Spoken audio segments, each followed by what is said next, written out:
How to invest your money in 2026। तो इस video में हम बात करेंगे कैसे आप अपना माइंडसेट शिफ्ट कर सकते हो।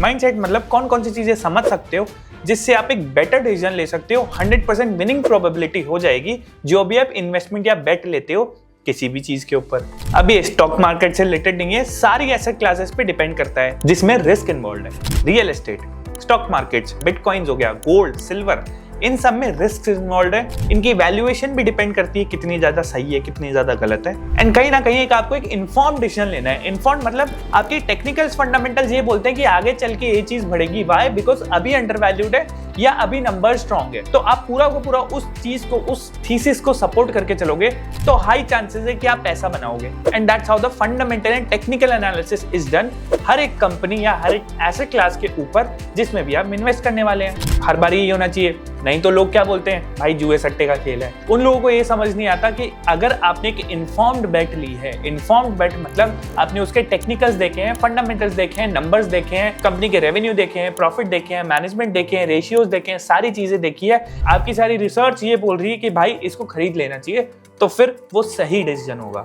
लॉन्ग टर्म में, शॉर्ट टर्म में मार्केट मैनिपुलेशन बहुत ज्यादा चलता है। मेटा का केस देख लो, गूगल का केस देख लो, इंडिगो का केस देख लो, एचडीएफसी बैंक का केस देख लो। सबने बोला था भाई डूबी हुई खत्म कंपनी है, 3 महीने के अंदर 15% रिटर्न दे दिया, 1-2 साल तक बिल्कुल मूव नहीं किया था।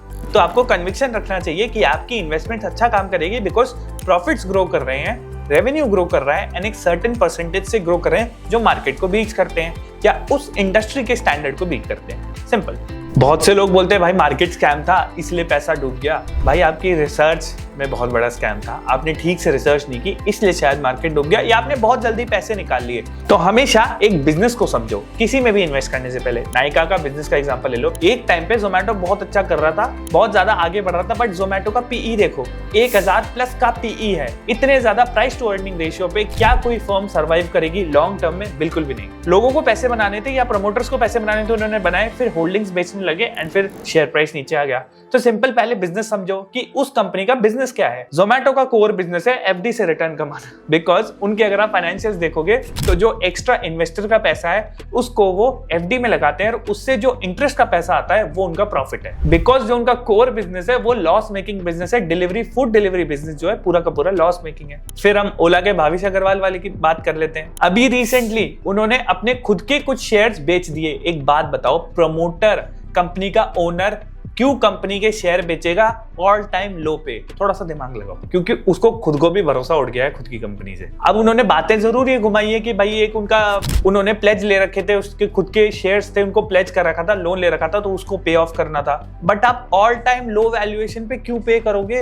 अपनी ओनरशिप, अपनी इक्विटी क्यों दोगे जब उसकी वैल्यू, इक्विटी की वैल्यू कितनी ज्यादा होती है? आप कोई और लोन ले लो। और एक बात बताओ, ओला के भाविश अग्रवाल साहब जिनकी पर्सनल वेल्थ इतनी ज्यादा है, जिन्होंने सैलरीज इतनी ली है, जो और भी चीजों में और भी बिजनेसेस में इन्वेस्ट करके रखते हैं, तो क्या वो लिक्विडेट करके लोन नहीं पे ऑफ हो सकता था? अपनी ही कंपनी की अपनी ही शेयर प्राइस को गिरा के कौन सा आपको फायदा मिल गया? और फिर रिटेल इन्वेस्टर्स का भी तो पैसा घुसा हुआ है। 30-35 रुपए पे शेयर आ गया, कहां 180 पे लिस्ट किया था। थोड़ा तो दिमाग लगाओ रिटेल इन्वेस्टर्स कि ये सब गेम्स हैं। आपको समझना होगा जब कंपनी का फाउंडर ही भरोसा नहीं करता अपनी कंपनी पे, तो आपके भरोसा करने से, ऑल टाइम लो बोलने से क्या हो जाएगा? आपको क्या पढ़ना चाहिए? Income statement, financial statements. आपको ये देखना है उसका रेवेन्यू और उसका profit, top line, bottom line. Top line होता है उसका सेल्स, उसका रेवेन्यू, बॉटम लाइन होता है उसका प्रॉफिट। ये दोनों ग्रो कर रहे हैं ना। अब इंडस्ट्री स्टैंडर्ड, जो कि लेट्स से एग्जांपल ले लेते हैं फार्मास्यूटिकल इंडस्ट्री।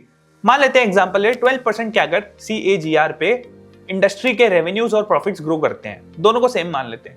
तो अगर कोई कंपनी जैसे सिप्ला, मैनकाइंड फार्मा या कोई भी ले लो, अगर उस कंपनी का रेवेन्यू और प्रॉफिट दोनों 16% से ग्रो कर रहा है, मतलब इंडस्ट्री स्टैंडर्ड से 4% ज्यादा है, एंड ये कंसिस्टेंटली ग्रो करता हुआ है। CAGR जो मैंने टर्म यूज किया, मतलब हर साल की कंपाउंडेड एनुअल ग्रोथ रेट है, लास्ट 5 साल 10 साल जब से इंसेप्शन है। इसका मतलब ये है कि वो कंपनी कहीं ना कहीं अच्छे कन्विक्शन पे है। अब उसकी शेयर प्राइस को आप मॉनिटर कर सकते हो। 50 DMA डेली मूविंग एवरेज और 200 DMA, इन दोनों की लाइंस को देखो। अगर 50 DMA और 200 DMA के नीचे है तो बहुत अच्छा बाय जोन है, लगा।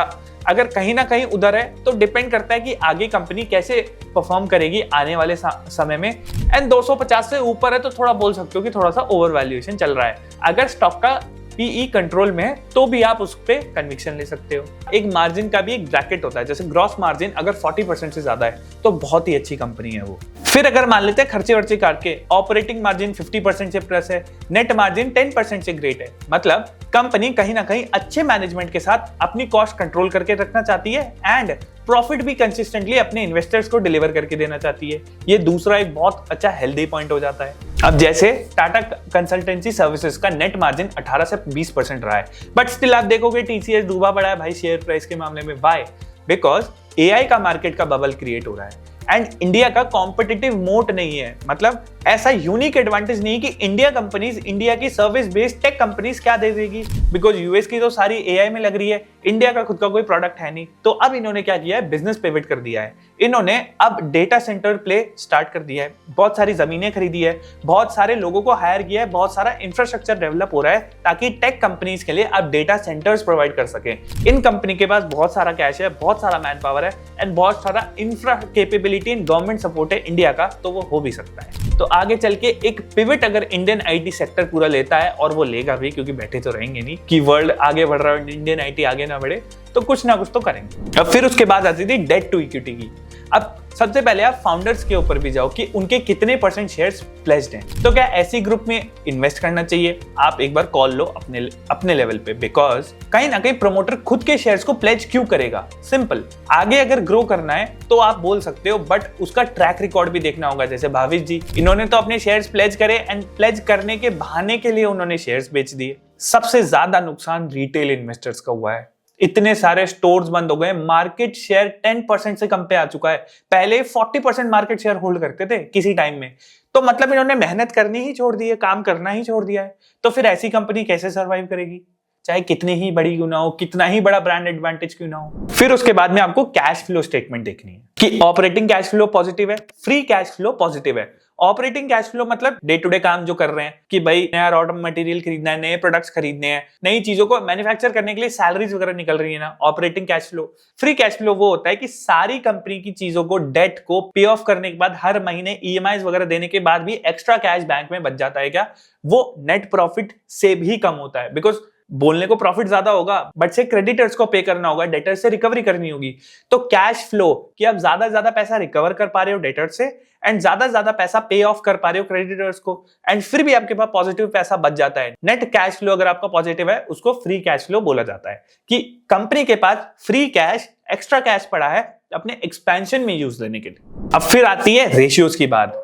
अब रेशियोज में मैं कुछ चीजें बता देता हूं जो इंपॉर्टेंट होती है। ROE, ROA, debt to equity ratio, price to earning ratio, PE versus industry का क्या पीई चल रहा है, एंड एबिडा उनका कितना ज्यादा स्ट्रॉन्ग है। इन सबके एक्चुअल या रेकमेंडेड नंबर्स भी होते हैं, वो भी मैंने आपको बता दिए। अब सिंपल आप देखोगे एचडीएफसी बैंक का आरओई 17% है, बहुत ही अच्छा हेल्दी नंबर है। फिर फोर्थ बात आती थी मैनेजमेंट और गवर्नेंस की। पर्सनालिटीज होती है ना लोगों की, भाविश टाइप की, हमारे वेदांता के फाउंडर टाइप की, अडानी टाइप की, अंबानी टाइप की, जोमेटो के फाउंडर टाइप की। आपको फाउंडर में भी कन्विक्शन होनी चाहिए, बिकॉज आप कंपनी में पैसे नहीं लगा रहे, आप फाउंडर में भी पैसे लगा रहे हो। जो शार्क टैंक में बोलते थे ना लोग कि भाई मैं इंसान देख के पैसे लगाऊंगा, बिजनेस की कोई बात नहीं है, बिकॉज इंसान से ही पता चलता है कि वो इंसान कंपनी को ग्रो करना जानता है नहीं, अपने बिजनेस से पैसा बनाना जानता है नहीं। राइट नाउ अभी बहुत ज्यादा इंटेंशंस डामाडोल है इलेक्ट्रिक स्कूटर कंपनी के, तो उस जगह आपको समझ नहीं आएगा, बिकॉज वो आप पैटर्न्स देख सकते हो। आप किसी के इंटेंशन अंदर से तो जानते नहीं, तो आप पैटर्न्स देख सकते हो कि उनके क्या स्टेप्स वो ले रहे हैं, जिससे ये पता चलेगा कि वो लोगों को धोखा दे रहे हैं या लोगों के साथ अच्छा कर रहे हैं। एंड अभी धोखा देते हुए ही ज्यादा दिख रहे हैं बहुत से फाउंडर्स। आप कैफे कॉफी डे को देखो, जो फाउंडर थे उन्होंने पूरी कंपनी को क्रैश कर दिया, बट उनकी वाइफ ने जैसे ही काम संभाला उसको ठीक करने लगे। तो इंटेंशन का ही खेल है। जिस इंसान की नीयत साफ होगी, जिस इंसान को काम करने का मन होगा, वो अपने आप उसकी कंपनी के, उसके काम में रिफ्लेक्ट होना स्टार्ट हो जाएगा। अब फिर बात आ जाती है कि कॉम्पिटिटिव मोड क्या है, कि भाई कॉम्पिटिटिवली उनके पास क्या एज है, क्या यूनिकनेस है ओवर देयर कॉम्पिटिटर्स। सिंपल, जैसे एशियन पेंट्स ब्रांड वैल्यू बहुत अच्छी है, टाटा मोटर्स डिस्ट्रीब्यूशन नेटवर्क बहुत बड़ा है, डीमार्ट के पास क्या है, बहुत सारे नेटवर्क ऑफ स्टोर्स हैं, फार्मा कंपनीज के पास क्या है, पैटेंट्स हैं कि वो ऐसी दवाइयों या ऐसी टेक्नोलॉजी के पैटेंट्स बना के रखते हैं कि कोई और सेम चीज को कॉपी नहीं कर सकता, सेम तरह की दवाई नहीं बना सकता। आप इंडस्ट्री ट्रेंड्स देखो, इकोनॉमिक रिफॉर्म्स देखो। शुरू में एनबीएफसी और बैंक्स पे आरबीआई की बहुत सारी फटकार हुई थी कि भाई आप अपना प्रोविजनल जो कैश है उसको बढ़ाओ, उनपे कितना ज्यादा प्रेशर बना था बुक्स क्लीन करने का। अब आप देखो उस समय 2022-23 के समय में एनबीएफसीज एंड बैंक्स के सबके शेयर प्राइस गिरे हुए थे। जैसे ही बुक्स क्लीनअप स्टार्ट हुआ एंड प्रोसेस ठीक हुआ, एनपीएस कम हुए, लोगों के डिफॉल्ट्स कम हुए, बिकॉज उन्होंने आलतू फालतू लोगों को लोन देना ही बंद कर दिया। जैसे ही एनपीएस ठीक हुए, प्रॉफिट्स बढ़े, मार्जिन्स बढ़े, एंड आप देखो ऑल टाइम हाई पे चल रहा है इंडिया का फाइनेंशियल स्टॉक मार्केट। मतलब फाइनेंशियल सेक्टर, फाइनेंशियल कंपनीज जो भी हैं वो सारी ऑल टाइम हाई चल रही है। एसबीआई को देख लो, पीएनबी को देख लो, एचडीएफसी बैंक को देख लो, टाटा कैपिटल, बजाज फाइनेंस, इन सबको देख लो। आप रिस्क असेसमेंट करो कि भाई इस इंडस्ट्री में क्या रिस्क है। रेगुलेटरी रिस्क भी बहुत बड़ा रिस्क है। इंडिगो की शेयर प्राइस गिर गई, क्यों? क्योंकि रेगुलेटरी रिफॉर्म्स मान ही नहीं पाए वो, एंड फिर डीजीसीए की गाइडलाइंस आ गई। तो इस चक्कर में भी लोगों को भी नुकसान हुआ, तो इंडिगो की शेयर प्राइस को हिट हुआ। तो इंडिया में रेगुलेटरी रिस्क बहुत बड़ा रिस्क है, क्योंकि मोस्टली हर बिजनेस को कोई ना कोई डिपार्टमेंट इंडियन गवर्नमेंट का रेगुलेट कर रहा है, कंट्रोल कर रहा है। तो वो भी बहुत बड़ी बात है। और आप हिस्टोरिकल परफॉर्मेंस देखो, एकदम से कोई कंपनी 50% कैगर पे आ गई, सियान एग्रो टाइप्स, तो उनमें मत पड़ो, क्योंकि वो पिरामिड शेप्ड होता है फिर उनका शेयर प्राइस। कभी भी आप इन्वेस्ट करोगे घुस ही नहीं पाओगे, अपर सर्किट, तो इन्वेस्टर ट्रैप हो जाते हैं। जैसे लोअर सर्किट लगता है, लोगों को लगता है कि अभी थोड़ा टेम्परेरी के लिए लोअर सर्किट लग रहा है, आप खरीद लेते हैं, फिर वो नीचे ही जाता रहता है, बिकॉज प्रमोटर्स डेली बेसिस पे उन होल्डिंग्स को बेचते रहते हैं। एंड ऑपरेटर का काम ये है कि फिर लोअर सर्किट लगाते जाओ। तो हमेशा रियल वेल्थ का ध्यान रखना, पेशेंस से बनेगी, आपके हार्डवर्क से बनेगी, आपके कन्विक्शन से बनेगी। ये कोई समोसा टाइप की चीज नहीं है कि भाई वार्म है, ट्रेंडिंग है, इसके खरीद लेते हैं तो भाई चल जाएगा। ऐसे बिल्कुल भी मत करना। आपका पैसा है, देख समझ के इन्वेस्ट करना। आपके फंडामेंटल्स अगर बोलते हैं कि इसको खरीदना चाहिए तो खरीदना चाहिए। तो अगर आप रातों रात अमीर तो नहीं, बट एक एक्स्ट्रा एलिमेंट चाहते हो, नॉन रिस्की या रिस्की एलिमेंट बोल लो, कि भाई 5% पोर्टफोलियो तो आप ऐसा जरूर बनाओ कि 1 से 100 पे जा सकता है, तभी तो आपका रियल वेल्थ बनेगा। ठीक है, आप सेफ खेलो, 60, 70, 80% पोर्टफोलियो से सेफ खेल लो, बाकी 20% से थोड़ा सा रिस्क ले लो। 5% पोर्टफोलियो क्रिप्टोज में डाल दो, 5-10% स्मॉल कैप्स, मिड कैप्स ऐसी कंपनी में डाल दो। मतलब आप डाइवर्सिफाइड रहो, क्योंकि अगर आप ट्राई नहीं करोगे तो आपको पता ही नहीं चलेगा कि इस चीज में पैसे बन सकते थे या बने हैं क्या। फिर आप रिग्रेट करोगे कि भाई मैं बॉटम पे खरीद लेता, टॉप पे बेच लेता।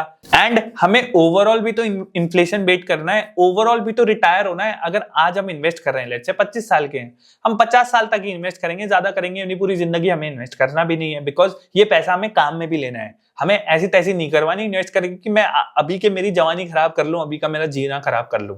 सिंपल सी बात है, मुझे इतने पैसे बनाने हैं या इस रेट पे पैसे बनाने हैं, सो दैट 50 का या 40 का जब भी मैं रिटायर होना चाहता हूं, मैं पैसे के लिए काम करना बंद कर दूंगा, मेरी लाइफ एंजॉय करूंगा, जैसे अभी जीता हूं वैसे जीऊंगा, बट पैसे के प्रेशर में आके नहीं जीऊंगा। एंड मेरी इन्वेस्टमेंट्स जो मैं इतने सालों से करता आ रहा हूं, अब मेरे खर्चों में हेल्प करेगा। Simple, and that's how it should be. आप 9 to 5 के सिस्टम को फॉलो करने के लिए थोड़ी बने हो, 30-50 साल की किस्तों के सिस्टम में बंधने थोड़ी आए हो। आप सिस्टम के गुलाम मत बनो, सिस्टम को ओन करके चलो। अपनी फाइनेंशियल हेल्थ आप ही के हाथ में है। That's all for the video, see you soon.